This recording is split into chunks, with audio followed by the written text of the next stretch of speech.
ಎಲ್ರಿಗೂ ನಮಸ್ಕಾರ. ನೀವು ನೋಡ್ತಾ ಇದ್ದೀರಾ ಟಿವಿ ವಿಕ್ರಮ. ನಾನು ಮುಮ್ತಾಜ್ ಅಬ್ದುಲ್ ನೆಲ್ಲೆಡ್ಕ. ವೀಕ್ಷಕರೇ, ನಿಜ ಹೇಳ, ಕಾಂಗ್ರೆಸ್ ಅನ್ನ ಮೆಚ್ಚಿಕೊಳ್ಳಬೇಕು. ಕಾಂಗ್ರೆಸ್ ತನ್ನ ಸಿದ್ಧಾಂತವನ್ನ ಎಷ್ಟು ಚೆನ್ನಾಗಿ ಪ್ರತಿಯೊಬ್ಬರ ಮೇಲೆ ಹೇರಿದ್ದಾರೆ ಅಂತ ಅಂದ್ರೆ ಪ್ರತಿಯೊಬ್ಬರು ಕೂಡ ಗೊತ್ತಿದ್ದೋ ಗೊತ್ತಿಲ್ಲದೇನೋ ಅದನ್ನ ಫಾಲೋ ಮಾಡ್ತಾ ಇದ್ದೀರಾ. ಕಾಂಗ್ರೆಸ್ ಬೀಸಿರುವಂತಹ ಬಲೆಯಲ್ಲಿ ಪ್ರತಿಯೊಬ್ಬ ಹಿಂದೂ ಕೂಡ ಸಿಕ್ಕಾಕೊಂಡಿದ್ದೀರಾ.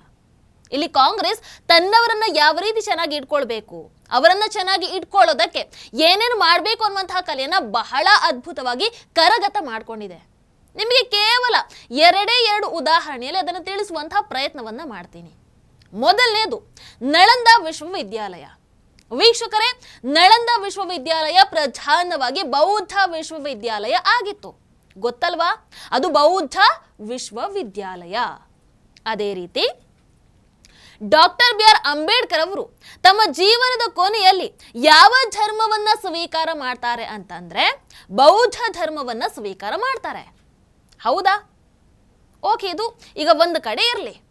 ವೀಕ್ಷಕರ, ನಳಂದ ಕ್ರಿಸ್ತ ಶಕ 5ನೇ ಶತಮಾನದಲ್ಲಿ ಸ್ಥಾಪನೆ ಆದಂತಹ ವಿಶ್ವದ ಅತಿ ಪ್ರಾಚೀನ ರೆಸಿಡೆನ್ಷಿಯಲ್ ಅಂದ್ರೆ ವಸತಿನಿಷ್ಠ ಬೌದ್ಧ ವಿಶ್ವವಿದ್ಯಾಲಯಗಳಲ್ಲಿ ಒಂದು. ಇದು ಮಹಾಯಾನ ಬೌದ್ಧ ಧರ್ಮದ ಒಂದು ಅತಿ ದೊಡ್ಡ ಅಧ್ಯಯನ ಕೇಂದ್ರ.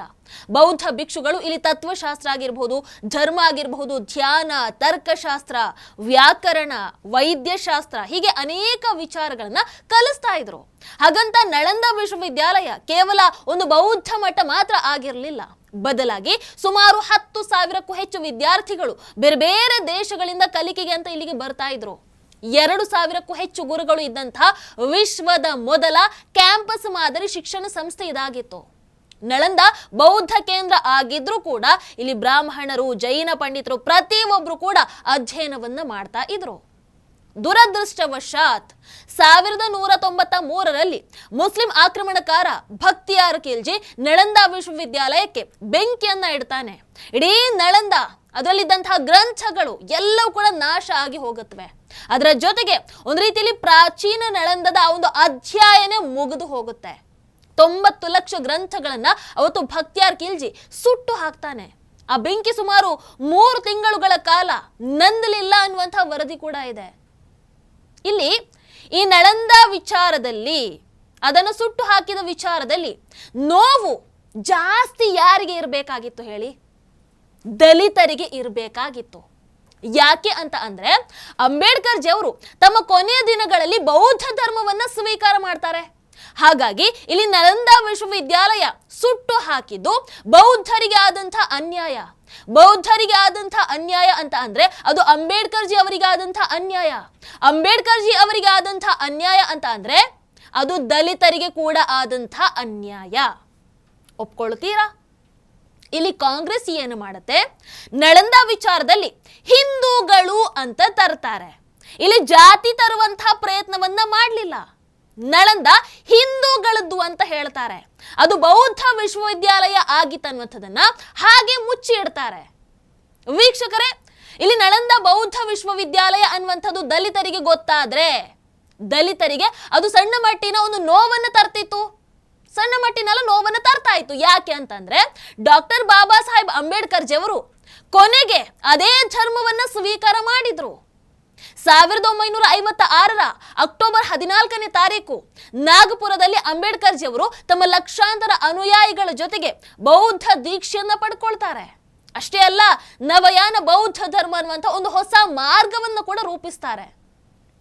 ಇನ್ನು ತಮ್ಮ ಕೊನೆಯ ಪುಸ್ತಕ ದಿ ಬುದ್ಧ ಅಂಡ್ ಹಿಸ್ ಧಮ್ಮ ಪುಸ್ತಕದಲ್ಲಿ ಬೌದ್ಧ ಧರ್ಮದ ಬಗ್ಗೆ ತಮ್ಮ ದೃಷ್ಟಿಕೋನವನ್ನು ಕೂಡ ವಿವರಿಸಿದ್ದಾರೆ. ಹಾಗಾಗಿ ನಳಂದ ವಿಶ್ವವಿದ್ಯಾಲಯ ಅದು ಬೌದ್ಧ ಅನ್ನುವಂಥದ್ದನ್ನ ತಂದರೆ ಅಂಬೇಡ್ಕರ್ ಅನುಯಾಯಿಗಳು ಎದ್ದೇಳ್ತಾರೆ, ದಲಿತರು ಎದ್ದೇಳ್ತಾರೆ, ಅದರಲ್ಲೂ ಮುಸಲ್ಮಾನರ ವಿರುದ್ಧ ಅವರು ಎದ್ದೇಳ್ತಾರೆ. ಯಾಕೆ ಅಂತಂದ್ರೆ ಸುಟ್ಟು ಹಾಕಿದ್ದು ಮೊಘಲ ರಾಜ ಭಕ್ತಿಯಾರ್ ಖಿಲ್ಜಿ. ಹೌದಾ? ಆಗ ಅಲ್ಲಿ ಕಾಂಗ್ರೆಸ್ ವೋಟ್ ಬ್ಯಾಂಕ್ ಅನ್ನುವಂಥದ್ದು ಏನಾಗುತ್ತೆ, ಛಿದ್ರ ಆಗುತ್ತೆ. ಈ ಕಡೆ ದಲಿತರನ್ನ, ಆ ಕಡೆ ಮುಸಲ್ಮಾನರನ್ನ, ಎಲ್ಲರನ್ನ ಕೂಡ ಒಟ್ಟಾಗಿ ಹಿಡ್ಕೊಂಡು ಹೋಗೋದಕ್ಕೆ ಆ ದೃಷ್ಟಿಕೋನವನ್ನ ಕಾಂಗ್ರೆಸ್ ತೆಗೆದುಕೊಳ್ಳೋದಿಲ್ಲ. ಮತ್ತೆ ಹೇಳ್ತೀನಿ, ಇಲ್ಲಿ ಕಾಂಗ್ರೆಸ್ ಬಹಳ ಜಾಣ್ಮೆಯಿಂದ ಜಾತಿಯನ್ನ ತೆಗೆದುಕೊಳ್ಳೋದಿಲ್ಲ, ಹಿಂದೂ ಅನ್ನುವಂಥದ್ದನ್ನ ಮಾತ್ರ ತಗೊಳುತ್ತೆ. ಇಲ್ಲಿ ಸಂದರ್ಭಕ್ಕೆ ತಕ್ಕ ಹಾಗೆ ಜನರ ದೃಷ್ಟಿಕೋನವನ್ನ ತಮಗೆ ಬೇಕಾದ ಹಾಗೆ ಆ ಮೂಲಕ ಕಾಂಗ್ರೆಸ್ ತಿರುಗಿಸಿಕೊಳ್ಳುತ್ತೆ.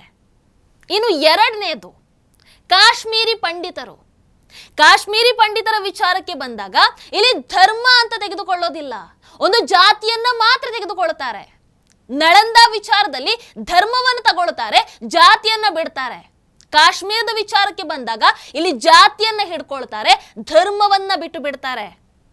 ಕಾಶ್ಮೀರಿ ಪಂಡಿತರ ನೋವು ಅಂತ ಅಂದಾಗ ಅದು ಬ್ರಾಹ್ಮಣ ವರ್ಗಕ್ಕೆ ಮಾತ್ರ ಸೀಮಿತ ಆಯಿತು.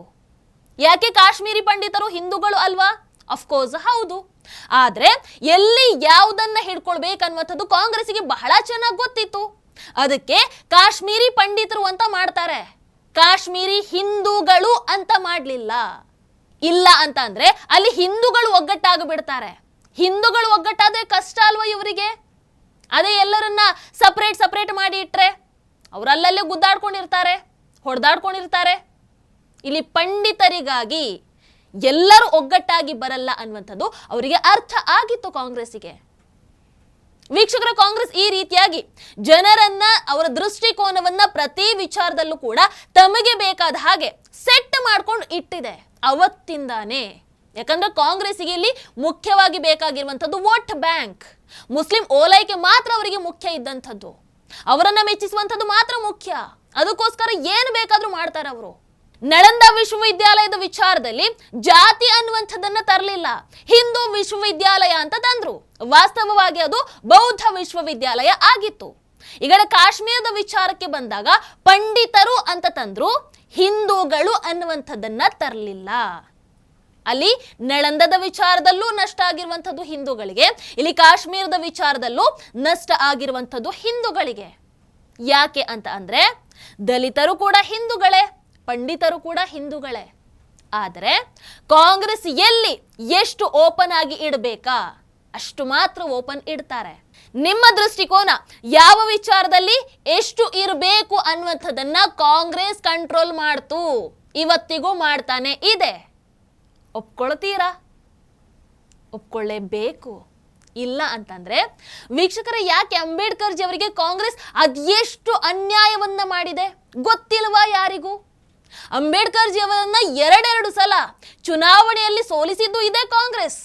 ಅಂಬೇಡ್ಕರ್ ಜಿ ಅವರಿಗೆ ಅವರ ಸಮಾಧಿಗೆ ಜಾಗ ಸಿಗದ ಹಾಗೆ ಮಾಡಿದ್ದು ಇದೇ ಕಾಂಗ್ರೆಸ್. ಅಂಬೇಡ್ಕರ್ ಜಿ ಅವರಿಗೆ ಭಾರತ ರತ್ನ ಕೂಡ ಸಿಗದ ಹಾಗೆ ಮಾಡಿದ್ದು ಇದೇ ಕಾಂಗ್ರೆಸ್. ಆದ್ರೆ ಇವತ್ತು ಅವರು ಸಂವಿಧಾನ ರಕ್ಷಕರು ಅಂತ ಬಂದಾಗ ಅದೇ ಕಾಂಗ್ರೆಸ್ ಅನ್ನ ಎಲ್ಲರೂ ಸ್ವೀಕಾರ ಮಾಡ್ಕೊಳ್ತಾರೆ. ಹಾಗಾದ್ರೆ ಅಂಬೇಡ್ಕರ್ ಜಿ ಅವರಿಗೆ ಆದಂತ ಅನ್ಯಾಯವನ್ನ ಎಲ್ಲರೂ ಮರೆತು ಬಿಟ್ರ? ಮರೆಯಾದವು.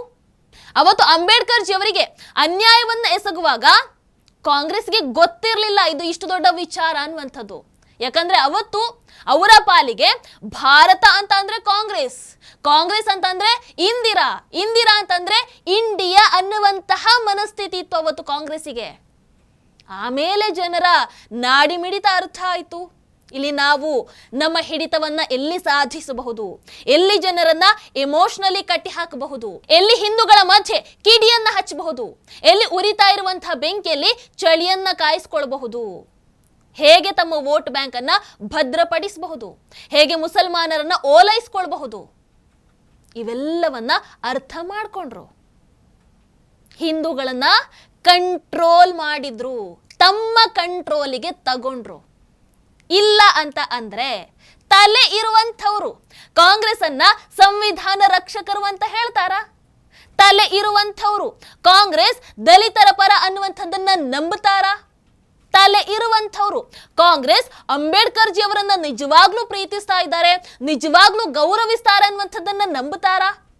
ಅದು ಅಷ್ಟು ಉದಾಹರಣೆಗಳು ನಮ್ಮ ಕಣ್ಣ ಮುಂದೆ ಇದ್ದ ಮೇಲೂ ಸಾಧ್ಯ ಇಲ್ಲ. ಒಟ್ಟಾರೆಯಾಗಿ ಕಾಂಗ್ರೆಸ್ ದಲಿತರಿಗೆ ಕೂಡ ಮೋಸವನ್ನ ಮಾಡಿದೆ, ಪಂಡಿತರಿಗೆ ಕೂಡ ಮೋಸವನ್ನ ಮಾಡಿದೆ. ಇಲ್ಲಿ ದಲಿತರು ಕೂಡ ಹಿಂದೂಗಳೇ, ಪಂಡಿತರು ಕೂಡ ಹಿಂದೂಗಳೇ. ಹಾಗಾಗಿ ಒಟ್ಟಾರೆಯಾಗಿ ಕಾಂಗ್ರೆಸ್ ಮುಸಲ್ಮಾನರ ಓಲೈಕೆಗೋಸ್ಕರ, ತಮ್ಮ ವೋಟ್ ಬ್ಯಾಂಕಿಗೋಸ್ಕರ ಹಿಂದೂಗಳಿಗೆ ಮೋಸವನ್ನ ಮಾಡಿದೆ. ಇವತ್ತಿಗೂ ಕೂಡ ನಿಮ್ಮನ್ನ ಒಡೆದು ಮೋಸವನ್ನ ಮಾಡ್ತಾನೆ ಇದೆ. ಆದ್ರೆ ಯಾರಿಗೂ ಅರ್ಥ ಆಗ್ತಾ ಇಲ್ಲ. ನೀವೇನಂತೀರಾ?